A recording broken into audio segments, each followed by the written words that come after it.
Yes, good morning mga kadakers, good morning. Bago po ang lahat, please subscribe to my YouTube channel.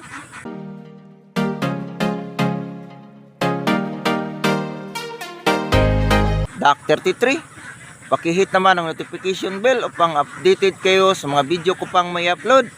Mga kadakers, aalis na po tayo sa araw na ito dito sa area na ito.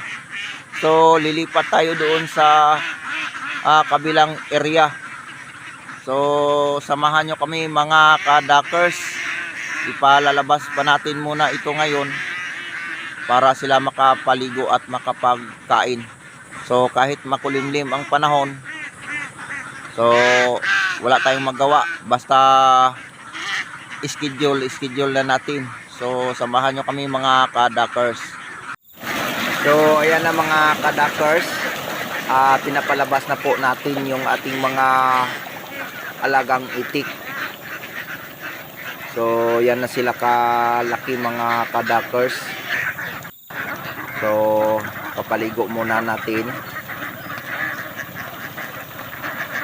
ito mga kadakers. Kapag magsimula na silang mangingitlog, nako, bawi ang hirap natin.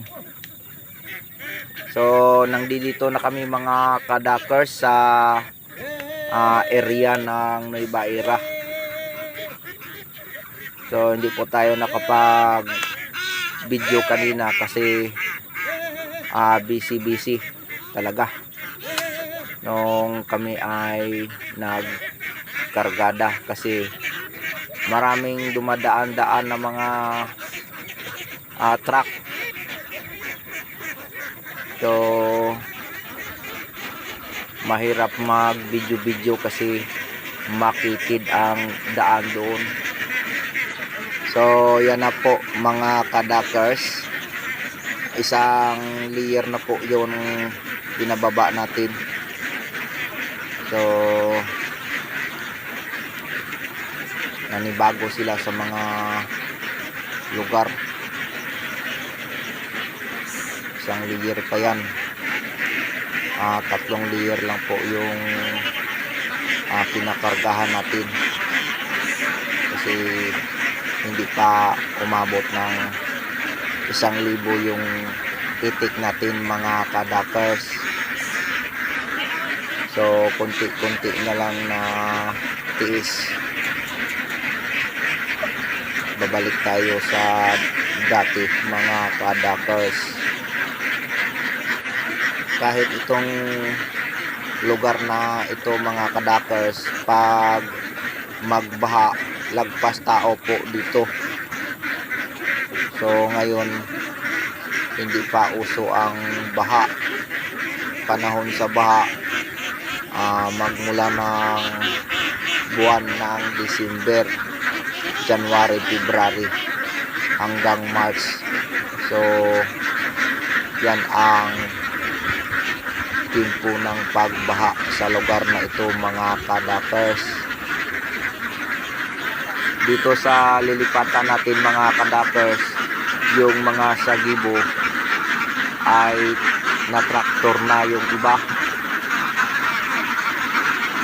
Bali matagal po tayo nakarating. Pag survey natin mga higit pa 1 linggo tayo nakapasok kasi hinihintay natin yung schedule ng truck mga kadakers.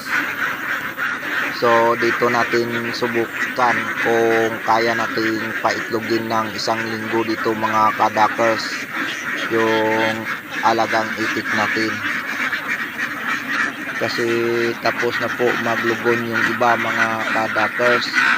So banatan ko ito mamaya ng baskubado na asukal at haluan ko ng feeds mga kadakers para mabilis makarecover yung katawan ng mga alagang itik natin.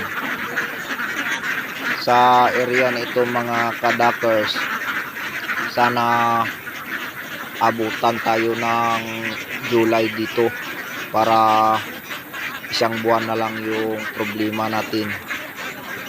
May palayan pa dito mga kadakers na hindi na harvester. Mga isang buwan pa ito bago mag-anihan. So ito lang ang hihintayin natin kapag magpa-harvest sila. So hanggang dito lang muna mga kadakers. Thank you very much sa inyong lahat sa patuloy na pagsubaybay sa aking YouTube channel. Shout out kay Sir Aldrin Cosares. So hanggang dito lang muna. See you next vlog.